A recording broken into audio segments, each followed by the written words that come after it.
అలాగే ఇలాంటి షాపులు ఆల్రెడీ ఏడన్నా మీ ఊర్లో మీ చుట్టుపక్కల ఉంటే ఆ షాపులకు వెళ్ళి ఇమేజెస్ తీసుకోండి, వాళ్ళు ఎలా మెయింటైన్ చేస్తున్నారో వాళ్ళ షాప్ ఇమేజెస్ తీసుకోండి. ఎందుకంటే మనము ఆ విధంగా డిజైన్ చేసుకోవాలి కాబట్టి సమస్త సమాచారాన్ని ఈరోజు మీరు హోల్సేల్కి వెళ్తారు, ఎక్కడ మీకు గూగుల్లో చెక్ చేస్తే కొన్ని హోల్సేల్ షాపులు వస్తాయి, అక్కడికి వెళ్ళిన తర్వాత కూడా కొన్ని ఇమేజెస్ తీసుకోండి. ఎందుకంటే బయట ఏ రేటు పలుకుతుంది, అక్కడ ఏ రేటు పలుకుతుంది కూడా ఒక అవగాహన వస్తుంది.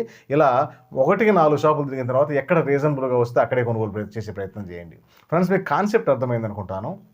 ఈ వ్యాపారంలో వీళ్ళు వీళ్ళు చేయాలనేది ఏం లేదు. ఏ వ్యక్తి అయినా ఎప్పుడైనా ఎక్కడి నుంచైనా ప్రారంభించవచ్చు. కాకపోతే సమస్తము అతనికి అవగాహన ఉండాలా, తెలుసుకోవాలి. ఇది ఎందుకంటే లేడీస్ వ్యాపారం కాబట్టి ఇది కరెక్ట్గా మీరు వాళ్ళకి తెలియజెప్పడం ముఖ్యం. ఎందుకంటే తెలియజెప్పగలిగితే జరగకపోవడం అనేది లేదు ఈ వ్యాపారం. కానీ తెలియజెప్పే విధానం కూడా ఒకటి ఉంటుంది. ఈరోజు షాప్ పెట్టిన వ్యక్తులు వాట్సాప్ ద్వారా కానీ, ఫేస్బుక్ ద్వారా కానీ, సోషల్ మీడియా ఏదైనా కానీ దాని ద్వారా వినియోగించుకొని మీరు తెలియజెప్పే ప్రయత్నం చేయండి. అలాగే చిన్న చిన్న పాంప్లెట్